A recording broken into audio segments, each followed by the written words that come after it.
Hello everyone. आज हम discuss कर रहे हैं गुस्सीटी फिजिक्स पेपर जो आज कंडक्ट हुआ है 2020 वाला। इसके हम सॉल्यूशन देख रहे हैं यहाँ पे।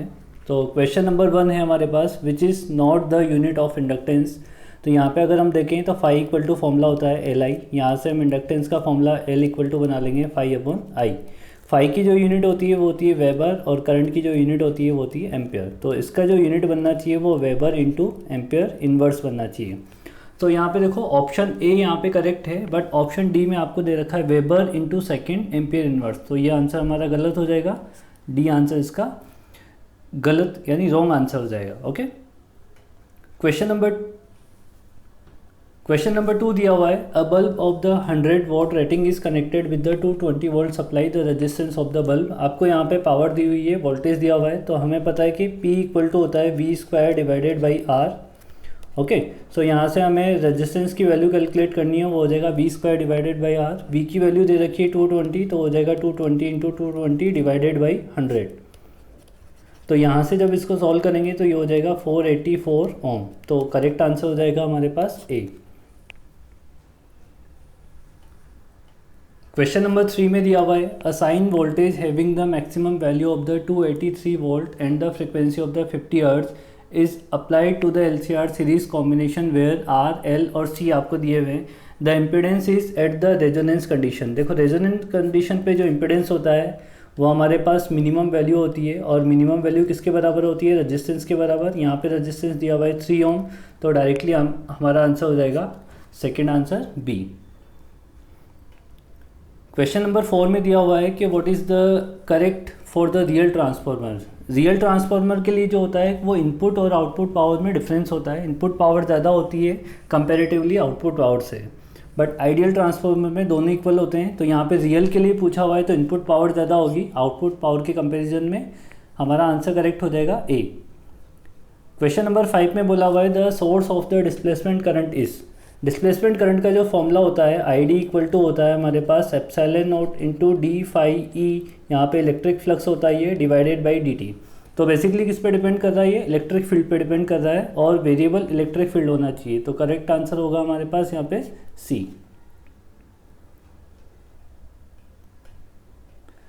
क्वेश्चन नंबर 6 में बोला हुआ है, the range of the wavelength for the ultraviolet is from.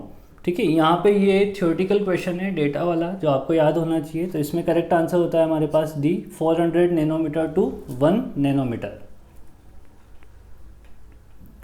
Question number 7 है, the earth rotate on its axis take the 24 hours to complete 1 revolution. How much time it take at the sun from earth to have the shift of 1 degree. 1 degree का shift हमें चाहिए। तो हमें पता है कि 360 degree का जो शिफ्ट है वो 24 आवर्स में मिलता है। तो यहाँ पे 1 डिग्री का जो शिफ्ट होगा वो मिल जाएगा हमारे पास 24 डिवाइडेड बाई 360 आवर्स में। अब इसे अगर हमें मिनट में कन्वर्ट करना है तो इसे मल्टीप्लाई कर लेंगे 60 से। तो ये हो जाएगा 24 डिवाइडेड बाई 360 मल्टीप्लाई 60। तो इसको फाइनली जब सॉल्व करेंगे तो ये आंसर आएगा 4, और आंसर हो जाएगा मिनट में। तो करेक्ट आंसर हो जाएगा हमारे पास ए।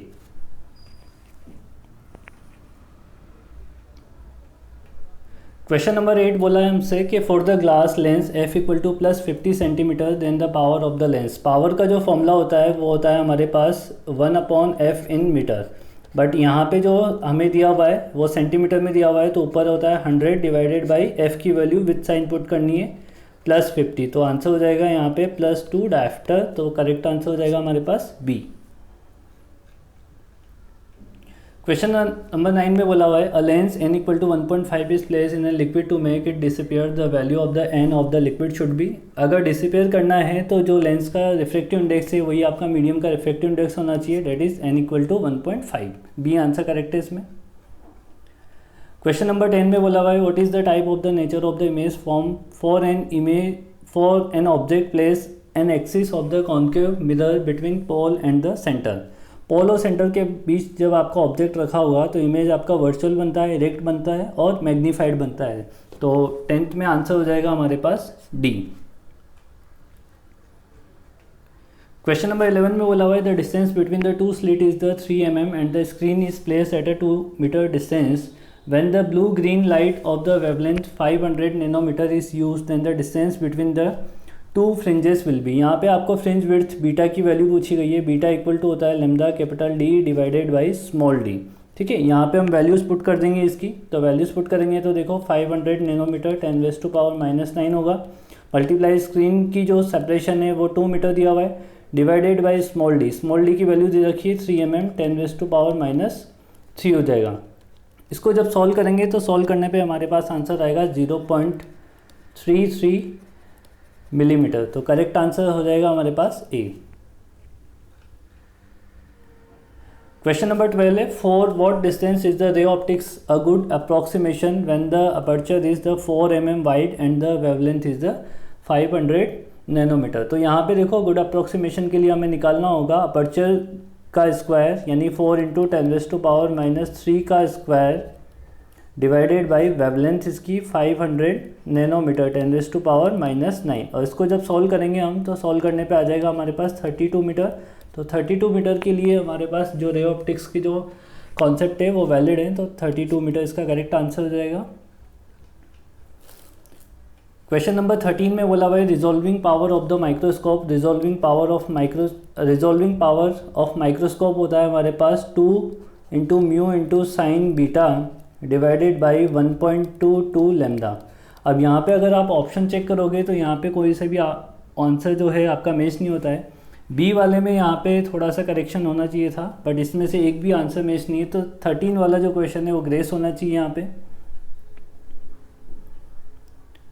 क्वेश्चन नंबर 14 में बोला हुआ है how much is the de Broglie wavelength for an electron accelerated by an 100 volt potential difference. तो यहाँ पे हमें वेवलेंथ का फॉर्मूला दिया होता है कि 1.227 ये इलेक्ट्रॉन वोल्ट नैनोमीटर में आंसर देता है डायरेक्टली, डिवाइडेड बाई नीचे होता है root over of potential difference. तो पोटेंशियल डिफरेंस यहाँ पे 100, तो ये आंसर हो जाएगा हमारे पास 0.1227 नैनोमीटर, तो करेक्ट आंसर हो जाएगा हमारे पास यहाँ पे ए।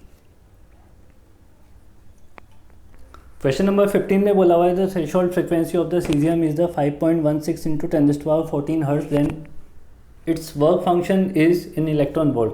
तो वर्क फंक्शन का फॉर्मूला फाई इक्वल टू होता है हमारे पास h × थ्रेशोल्ड फ्रीक्वेंसी, h की वैल्यू होती है 6.623 × 10⁻34 मल्टीप्लाई थ्रेशोल्ड फ्रीक्वेंसी 5.16 × 10⁻14 हर्ट्ज।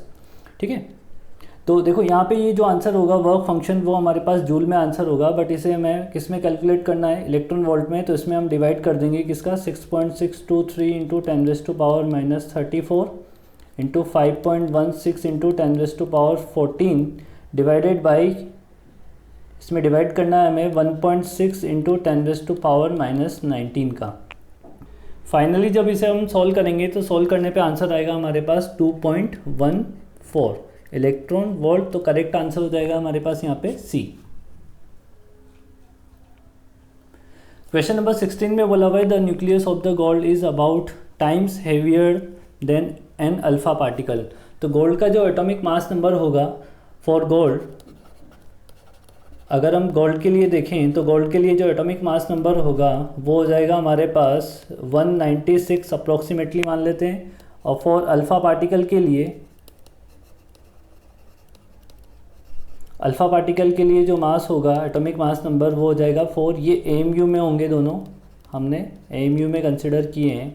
तो यहाँ पे अगर हम डिवाइड करते हैं m1/m2 को, तो m1/m2 इक्वल टू हो जाएगा हमारे पास 196 डिवाइडेड बाई 4, और ये अप्रॉक्सीमेटली हो जाएगा हमारे पास 50।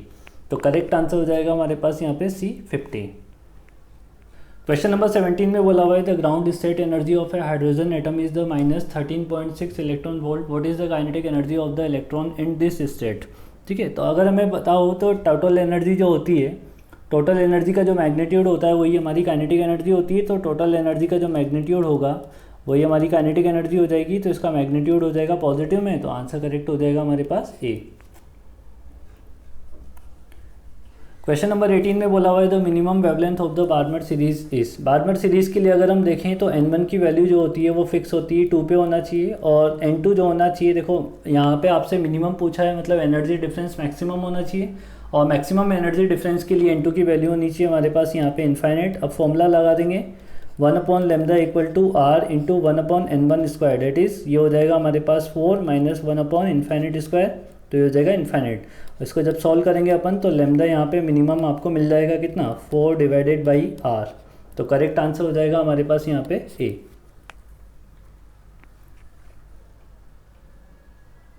क्वेश्चन नंबर 19 बोला हुआ है calculate the energy equivalent of the 1 gram of the substance. तो E इक्वल टू होता है हमारे पास m इंटू सी स्क्वायर, एम की वैल्यू अपन kg में पुट कर देंगे, 1 डिवाइडेड बाई 1000 मल्टीप्लाई C की वैल्यू 3 इंटू 10⁻⁸ का स्क्वायर। ठीक है, तो यहाँ पे जब इसे कैलकुलेट करेंगे तो फाइनली आंसर कितना हो जाएगा 9 इंटू 10⁻13 जूल। तो C हमारा करेक्ट आंसर हो जाएगा।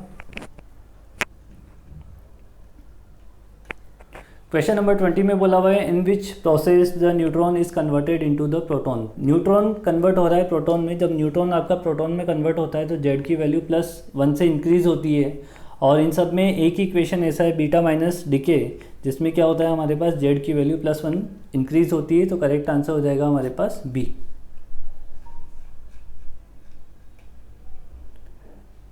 क्वेश्चन नंबर 21 में बोला हुआ है the forbidden gap between the conduction band and the valency band is maximum 4। Maximum किसके लिए होता है, तो हमें पता है कि सबसे ज़्यादा मैक्सिमम होता है इंसुलेटर के लिए। करेक्ट आंसर हो जाएगा यहाँ पे हमारे पास सी।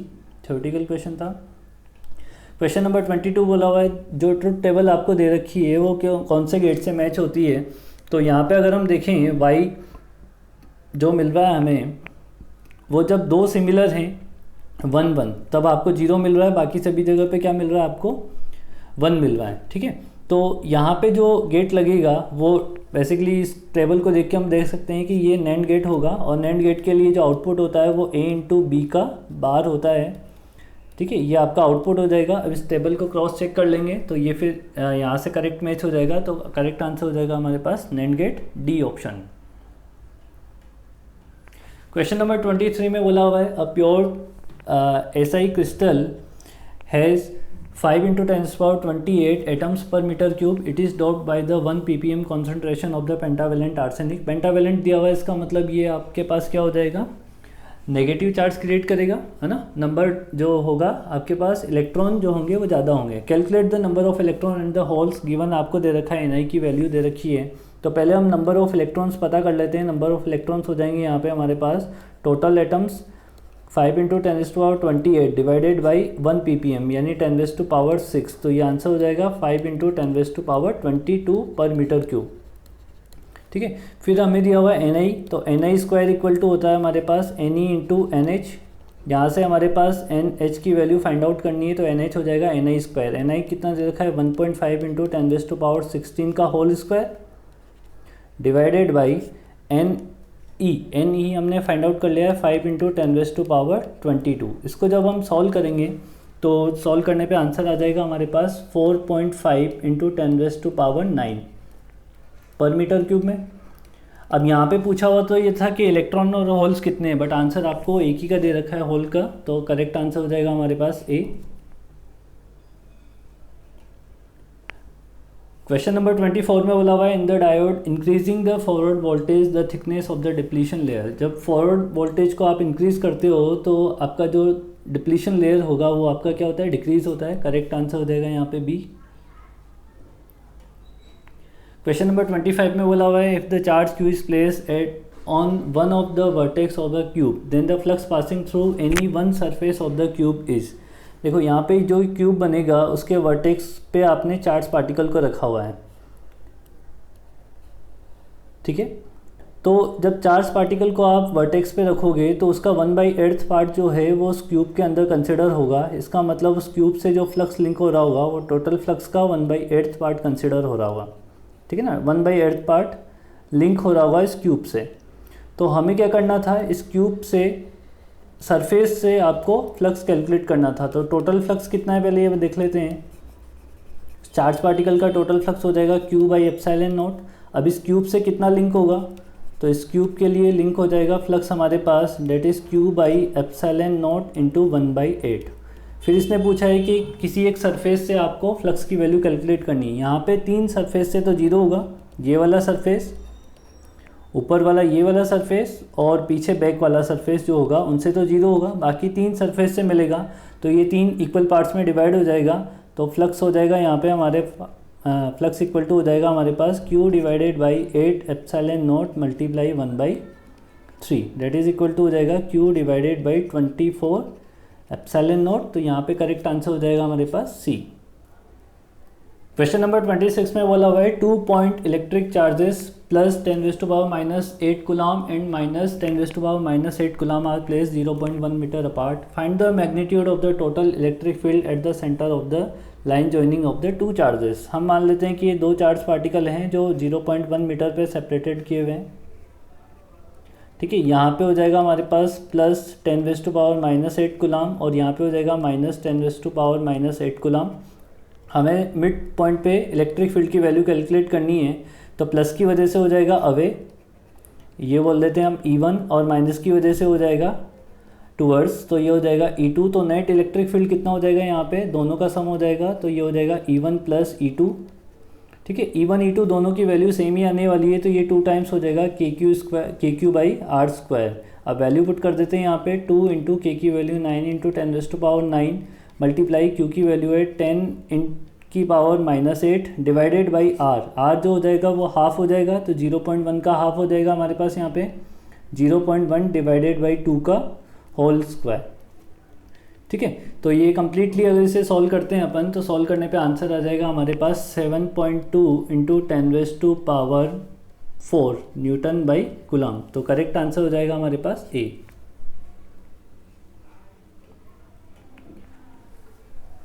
क्वेश्चन नंबर 27 में बोला हुआ है the charge density of a uniformly charged infinite plane is sigma. A simple pendulum is suspended vertically downward near it. Charge Q naught is placed on the metallic bob if the angle made by the string is theta with the vertical direction then. आपसे यहाँ पे पूछा हुआ है कि sigma किसके directly proportional है। तो देखो ये आपके पास एक इनफाइनाइट शीट है, इस पर चार्ज आपको प्लेस कर रखा है, इस पर सिग्मा चार्ज डेंसिटी दे रखी है आपको, और यहाँ पे हमारे पास एक पेंडुलम है इस तरीके से जिस पे हमने चार्ज पुट कर रखा है Q नॉट, ठीक है। तो ये Q नोट चार्ज है, इस थ्रेड में जो टेंशन फोर्स होगा वो T हो जाएगा, ये एंगल हो जाएगा थीटा, ठीक है। इसका जो वेट है वो डाउनवर्ड लगेगा, that is equal to mg। इस टेंशन के कंपोनेंट हो जाएंगे, वर्टिकल कंपोनेंट हो जाएगा इसका T cos थीटा, और इसका हॉरिजॉन्टल कंपोनेंट हो जाएगा यहाँ पे T sin थीटा। यहाँ पे एक फोर्स लगेगा बिकॉज ऑफ इलेक्ट्रिक फील्ड, तो इलेक्ट्रिक फील्ड इस डायरेक्शन में, तो यहाँ पे एक फोर्स लगेगा चार्ज इंटू इलेक्ट्रिक फील्ड, वो हो जाएगा sigma divided by 2 epsilon not. तो बाकी यहाँ पे बैलेंसिंग करना था, तो T cos थीटा बैलेंस कर देगा mg को, इसको इक्वेशन नंबर 1 पुट कर देते हैं, and T sin theta balance कर देगा हमारे पास electrostatic force that is equal to sigma into charge Q naught divided by 2 epsilon naught. ये हो जाएगी इक्वेशन नंबर 2। 2 डिवाइडेड बाई अगर हम 1 करते हैं तो हमें मिल जाएगा tan थीटा, तो ये हो जाएगा हमारे पास tan थीटा इक्वल टू, यहाँ पे आ जाएगा sigma Q naught divided by 2 epsilon naught into mg। अब यहाँ पे देखो कि 2 एप्सिलॉन नॉट इंटू mg और Q नॉट सब कांस्टेंट है, तो बेसिकली आपके पास tan थीटा जो होगा वो डायरेक्टली प्रोपोर्शनल आ जाएगा हमारे पास सिग्मा के। तो करेक्ट आंसर हो जाएगा हमारे पास यहाँ पे बी। 28 में दिया हुआ है the dimensional formula of the polarisation P is. Polarisation P जो होता है वो होता है हमारे पास dipole moment divided by volume, ठीक है। डाइपोल मोमेंट का जो डायमेंशन फॉर्मूला हो जाएगा वो होता है चार्ज इंटू सेपरेशन। चार्ज का हो जाएगा 80 इंटू सेपरेशन का हो जाएगा यहाँ पे हमारे पास L डिवाइडेड बाई वॉल्यूम का हो जाएगा हमारे पास L3। तो इसको जब सॉल्व करेंगे तो ये आंसर हो जाएगा L माइनस 2 a की पावर 1 t की power 1, that is correct answer हो जाएगा हमारे पास यहाँ पे D। क्वेश्चन नंबर 29 में बोला हुआ है relative permittivity for any substance is 80 then its electrical susceptibility is. तो इसका जो फॉर्मूला होता है एप्सिलॉन r इक्वल टू होता है 1 प्लस जाई। यहाँ पे जाई जो होती है वो आपके पास इलेक्ट्रिकल ससेप्टिबिलिटी होती है, तो जाई की वैल्यू जो मिलेगी यहाँ पे हमारे पास वो हो जाएगा एप्सिलॉन r माइनस 1, और एप्सिलॉन r दे रखा है आपको 80, तो 80 माइनस 1, और फाइनली आंसर हो जाएगा हमारे पास 79। तो करेक्ट आंसर हो जाएगा यहाँ पे बी। क्वेश्चन नंबर 30 में बोला हुआ है 2 microfarad capacitor is connected with the 50 volt supply and the 3 microfarad capacitor is connected with the 100 volt supply. Now after removing battery if the 2 plates of the same type of the charges are placed to form the new capacitor then the potential difference is. आपसे potential difference की value बोली गई है। तो basically क्या किया हुआ है, 2 कैपेसिटर है, उन्हें अलग अलग वो पोटेंशियल से चार्ज किया हुआ है, फिर उन्हें डिस्कनेक्ट करके आपस में कनेक्ट कर दिया है, और आपस में किस तरीके से कनेक्ट किया है कि प्लस वाली प्लेट प्लस से और माइनस वाली प्लेट माइनस से कनेक्ट की जाए। तो पोटेंशियल डिफरेंस V का फॉर्मूला होता है हमारे पास यहाँ पे C1V1 plus C2V2 divided by C1 plus C2। तो C1V1 कितना हो जाएगा हमारे पास यहाँ पे 50 इंटू 2 प्लस C2V2 कितना हो जाएगा हमारे पास यहाँ पे 100 इंटू 3 डिवाइडेड बाई नीचे हो जाएगा नेट कैपेसिटेंस 2 प्लस 3। तो फाइनली हो जाएगा हमारे पास, ऊपर हो जाएगा 400 डिवाइडेड बाई नीचे हो जाएगा हमारे पास 5। तो इसको जब हम सॉल्व करेंगे तो ये हो जाएगा हमारे पास 80 वोल्ट। तो करेक्ट आंसर हो जाएगा हमारे पास यहाँ पे ए।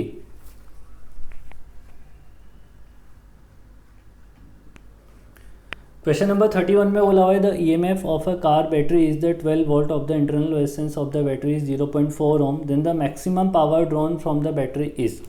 मैक्सिमम पावर क्या ड्रॉ की जा सकती है वो हमसे पूछा हुआ है। तो पावर मैक्सिमम का जो फॉर्मूला होता है वो होता है हमारे पास E² divided by 4 into small r internal resistance. E की वैल्यू दे रखी है 12, तो ये हो जाएगा 12 into 12 divided by 4 into r, ये हो जाएगा 0.4। तो यहाँ से इसको जब सॉल्व करेंगे तो आंसर आ रहा है 90 वोल्ट, बट वो ऑप्शन में अवेलेबल नहीं है हमारे पास, तो इसका आंसर होना चाहिए 90 वोल्ट। तो देखते हैं शायद हो सकता है ग्रेस हुए। क्वेश्चन नंबर 32 में दिया हुआ है the resistance of a platinum wire of a platinum resistance thermometer at a ice point is 5 Om and the steam point is the 5.23 ओम। तो यहाँ पे हम डेटा मेंशन कर लेते हैं पहले। T1 आपको टेम्परेचर दिया हुआ है, आइस पॉइंट मतलब वो होता है 0 डिग्री सेल्सियस, और उस पर रेजिस्टेंस R1 दिया हुआ है हमारे पास 5 ओम। ठीक है। सेकेंड टाइम आपको दिया हुआ है T2 टेम्परेचर, वो आपको दिया हुआ है स्टीम पॉइंट, और उस पर आपको रेजिस्टेंस की वैल्यू दी है 5.23। तो ये हो जाएगा R2 की वैल्यू हमारे पास 5.23 ओम। एक और हमें डेटा दिया हुआ है when the thermometer is inserted in a hot bath the resistance of the platinum wire is the 5.795 ohm। ठीक है। Calculate the temperature of the bath. तो हमें वो टेम्परेचर नहीं पता, T3 इक्वल टू हम मान लेते हैं T, बट उस पर रेजिस्टेंस की वैल्यू पता है हमें, वो हो जाएगा 5.795 ओम के बराबर। तो हमें फॉर्मूला पता है कि RT इक्वल टू होता है R0 1 plus alpha delta T। तो ये हो जाएगा R2 equal to R1 1 plus alpha delta T के बराबर। ओके। सो R2 की वैल्यू पुट कर देते हैं 5.23 equal to 5 into 1 plus alpha into temperature difference, ये हो जाएगा 100 माइनस 0। ये इक्वेशन नंबर 1 हो जाएगी। यहाँ से हमें अल्फ़ा की वैल्यू कैलकुलेट करनी है, पहले अल्फ़ा की वैल्यू कैलकुलेट कर लेंगे। सेकेंड टाइम फिर हम इक्वेशन लगाएंगे, अब 1 और 3 के बीच में। तो हमारा जो R2 हो जाएगा वो R3 हो जाएगा यहाँ पे। तो R3 हो जाएगा 5.795 इक्वल टू R1 हो जाएगा 5 1 प्लस अल्फ़ा जो हम इक्वेशन 1 से निकालेंगे वो यहाँ पे पुट करेंगे, टेम्परेचर T माइनस ऑफ 0। ठीक है। तो इक्वेशन 1 से हम अल्फ़ा की वैल्यू फाइंड आउट करेंगे और यहाँ पे पुट करेंगे। तो ये जो T की वैल्यू आ जाएगी वो T की वैल्यू सॉल्व करने पे आएगी हमारे पास 354.65 डिग्री सेल्सियस। तो करेक्ट आंसर हो जाएगा हमारे पास यहाँ पे बी। 33 में दिया हुआ है वन इलेक्ट्रिकल सेल, ठीक है, having the EMF of the 2 volt and the internal resistance of the 0.1 ohm and the another electrical cell having the 4 volt and the internal resistance 0.2 ohm are connected in the parallel to each other, then its equivalent EMF will B.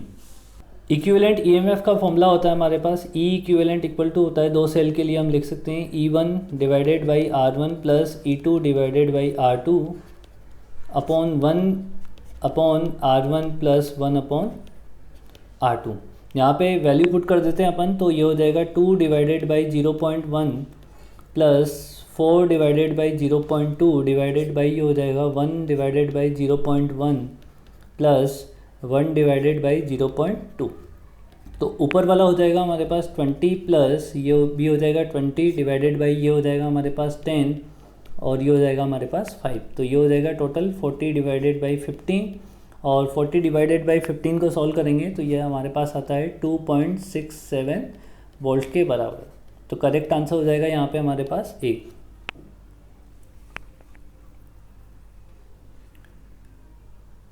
Question number 34 में दिया हुआ है the source of the magnetic field and the source of electric field is. Source of magnetic field होता है magnetic dipole and source of electric field होता है हमारे पास electric charge. तो मैग्नेटिक डाइपोल जो होता है हमारे पास वेक्टर क्वांटिटी होती है और इलेक्ट्रिक चार्ज जो होता है हमारे पास स्केलर होता है। तो करेक्ट आंसर हो जाएगा हमारे पास यहाँ पे डी। क्वेश्चन नंबर 35 में बोला हुआ है, a coil having the 10 ampere into metre square magnetic moment is place in a vertical plane and it is free to rotate about its horizontal axis coincides with its diameter. A uniform magnetic field of the two Tesla in the horizontal direction exists such that initially the axis of the coil is in the direction of the field. The coil rotates through an angle of the 90 degree under the influence of the magnetic field. The moment of inertia of the coil is 0.1 kg into meter square. What will be its angular speed? ठीक है, देखो torque की value जो होती है, torque जो होता है वो हमारे पास यहाँ पे होता है M B sine theta and also torque की वैल्यू होती है हमारे पास यहाँ पे आई अल्फ़ा। ठीक है, हम यहाँ पे अल्फ़ा को क्या लिख सकते हैं, अल्फ़ा को लिख सकते हैं D omega by D T, और इसको अगर हम सिंप्लीफाई करके और देखें तो ये हो जाएगा d omega divided by d theta का मल्टीप्लाई और डिवाइड कर देते हैं तो ये हो जाएगा d omega by d theta और d theta divided by D T. तो फाइनली अब क्या करते हैं, हम दोनों को इक्वल कर देते हैं तो I into D theta by D t multiply d omega by d theta equal to हो जाएगा हमारे पास यहाँ पे M B into sine theta. ठीक है, यहाँ से d theta by D t को वापस ओमेगा लिख देते हैं तो ये हो जाएगा आई इंटू ओमेगा और डी ओमेगा को इधर रखते हैं और डी थीटा को उधर ले जाते हैं, ये हो जाएगा M B sine theta into D theta. अब यहाँ पे हम इंटीग्रेट कर देते हैं तो आई तो कांस्टेंट है, बाहर आ जाएगा, ओमेगा इंटू डी ओमेगा का इंटीग्रेशन होगा 0 से ओमेगा फाइनल तक जो हमें कैलकुलेट करना है। यहाँ पे एम इंटू बी कॉन्स्टेंट है, बाहर आ जाएगा, साइन थीटा का इंटीग्रेशन होगा sign theta into D theta, ये इंटीग्रेशन होगा 0 से 90 डिग्री तक। तो इसको अगर हम देखें तो ये हो जाएगा I into omega square by 2 और ये हो जाएगा हमारे पास M B into minus of cos theta, limit put करनी है 0 से 90 डिग्री तक अब हमें। ठीक है, तो यहाँ पे देखो जब इसको सॉल्व करेंगे अपन तो ये हो जाएगा हमारे पास I omega square by 2 equal to M into B और लिमिट हम पुट कर देते हैं तो लिमिट पुट करने पे 1 माइनस मिलेगा 0। तो फाइनली जो ओमेगा की वैल्यू है वो हमारे पास मिल जाएगी 2 into M B divided by I और उसका रूट। तो m की वैल्यू दे रखी है आपको, b की वैल्यू दे रखी है, ये सारी वैल्यू जब पुट करेंगे हम तो पुट करने पे आंसर आ जाएगा हमारे पास यहाँ पे b यानी 20 रेडियन पर सेकेंड। तो यहाँ पे b करेक्ट हो जाएगा, इसका आंसर है 20 रेडियन पर सेकेंड। ठीक है, क्वेश्चन नंबर 36 में बोला हुआ है 10 ampere current is passing through a very long wire of the radius 5 centimetre then the magnetic field at a distance 2 centimetre inside from its curved surface. Curved surface से 2 centimetre मतलब centre से हो जाएगा 3 centimetre. तो यहाँ पे देखो एक वायर है, सर्कुलर वायर आपको दे रखा है जिसकी रेडियस दे रखी है 5 सेंटीमीटर, ये हो जाएगा 5 सेंटीमीटर का वायर, और हमें जो बोला हुआ है वो सेंटर से 3 सेंटीमीटर दूरी पे बोला हुआ है। तो हम सेंटर से 3 सेंटीमीटर लेंगे और एक लूप बना लेंगे, एम्पियर सर्किटल लॉ लगाने के लिए एक लूप बना लिया हमने यहाँ पे, ये 3 सेंटीमीटर का लूप हो जाएगा हमारे पास यहाँ पे। अब देखो पूरे वायर में जो करंट दे रखी है उसके अकॉर्डिंग करंट डेंसिटी हो जाएगी आई डिवाइडेड बाई एरिया, एरिया हो जाएगा 5 इंटू 10⁻⁻2 का होल स्क्वायर इंटू पाई। ठीक है, अब हमें कितने एरिया के लिए करंट की वैल्यू चाहिए तो आई डैश मिल जाएगा हमारे पास यहाँ पे I divided by pi into 5 into 10⁻⁻2 का होल स्क्वायर, और हमें कितने एरिया के लिए चाहिए 5 इंटू 3 सेंटीमीटर का स्क्वायर। ठीक है, तो 3 इंटू 10⁻⁻2 का होल स्क्वायर करेंगे। यहाँ से इसको जब सॉल्व करेंगे तो ये हो जाएगा 9 इंटू आई डिवाइडेड बाई 25, बाकी सब कैंसिल आउट हो जाएगा। ये हमारे पास करंट की वैल्यू हो गई। अब एम्पियर सर्किटल लॉ लगाएंगे, B vector dot D L vector equal to हो जाएगा हमारे पास mu naught into I inside है हमारे पास 9 आई डिवाइडेड बाई 25। ठीक है, यहाँ से b को हमें कांस्टेंट है, b की वैल्यू कांस्टेंट आएगी, यहाँ पे हमारे पास b बाहर आ जाएगा। dl जो हो जाएगा वो उस लूप का लेंथ हो जाएगा, वो हो जाएगा 2 पाई इंटू लेंथ हो जाएगा 3 into 10⁻⁻2 equal to 9i into mu naught divided by 25। ठीक है, यहाँ से b की वैल्यू हमें कैलकुलेट करनी है तो b इक्वल टू हो जाएगा हमारे पास 9i mu naught divided by 25 into 2 pi into 3 into 10⁻⁻2। इसको कम्प्लीटली जब हम सॉल्व करेंगे तो सॉल्व करने पे आंसर आ जाएगा हमारे पास 2.4 इंटू 10⁻⁻⁵ ये हो जाएगा 2.4 इंटू 10⁻⁻⁵ टेस्ला के बराबर। ठीक है, तो यहाँ पे करेक्ट आंसर हो जाएगा हमारे पास ए। क्वेश्चन नंबर 37 दिया हुआ है, in the India declination at the Delhi is, ये थियोरेटिकल क्वेश्चन है, डेटा वाइज आपको याद होना चाहिए था। तो 37 में जो आंसर करेक्ट आंसर हो जाएगा हमारे पास यहाँ पे वो है ए, 0 डिग्री 41 मिनट ईस्ट।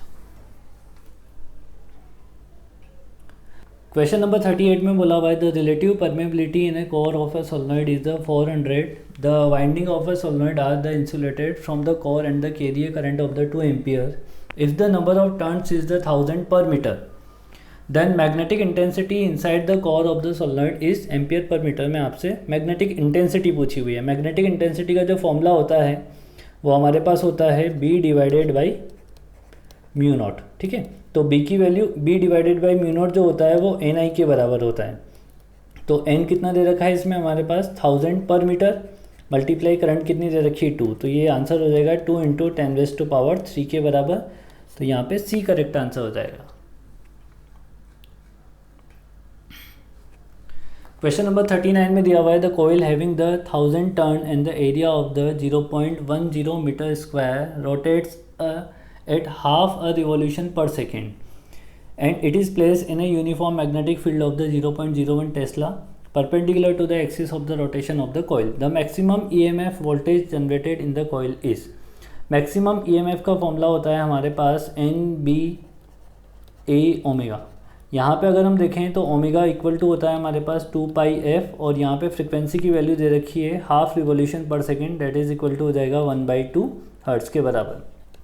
ठीक है, तो यहाँ पे वैल्यू अगर हम पुट करें तो n की वैल्यू हमें दे रखी है 1000 मल्टीप्लाई मैग्नेटिक फील्ड आपको दे रखा है 0.01 टेस्ला, मल्टीप्लाई एरिया दे रखा है आपको 0.10 metre square and multiply omega हो जाएगा 2πf। f की वैल्यू है यहाँ पे हमारे पास 1/2। तो E मैक्सिमम जब इससे सॉल्व करेंगे अपन तो सॉल्व करने पे आंसर हो जाएगा हमारे पास 3.14 वोल्ट के बराबर। ठीक है, तो करेक्ट आंसर हो जाएगा हमारे पास यहाँ पे B। क्वेश्चन नंबर 40 में बोला हुआ है out of the following given loops in which loop the direction of the induce current is from A to C to B। कौन से लूप में आपकी करंट जो है वो A से C और C से B सर्कुलेट कर रही है। तो अगर हम क्लियरली देखें यहाँ पे डायग्राम को तो ऑप्शन नंबर डी में जो लूप है हमारा ट्रायंगुलर लूप वो मैग्नेटिक फील्ड वाले रीजन से बाहर जा रहा है। इसका मतलब उसका मैग्नेटिक फील्ड जो है वो डिक्रीज कर रहा है इनवर्ट डायरेक्शन में। तो according to the Lenz law हमें इनवर्ट डायरेक्शन में मैग्नेटिक फील्ड बनाना पड़ेगा लूप के लिए। तो लूप के लिए अगर आपको इनवर्ट डायरेक्शन में मैग्नेटिक फील्ड लूप के लिए अगर आपको इनवर्ट डायरेक्शन में मैग्नेटिक फील्ड बनाना है तो आपको करंट फ्लो करवाना पड़ेगा according to the right hand thumb rule. आपको करंट उसमें फ्लो करवाना पड़ेगा क्लॉकवाइज डायरेक्शन में। ठीक है, तो वहाँ पे डायरेक्शन हो जाएगी A से C फ्लो करेगा, C से B और फिर B से वापस A आ जाएगा। तो करेक्ट आंसर हो जाएगा हमारे पास यहाँ पे D। तो ये हमने क्वेश्चन नंबर 1 से 40 तक उस CET 2020 जो आज का पेपर था उसका हमने डिस्कशन कंप्लीट कर लिया है। आई होप आपको पसंद आया होगा ये। Thank you.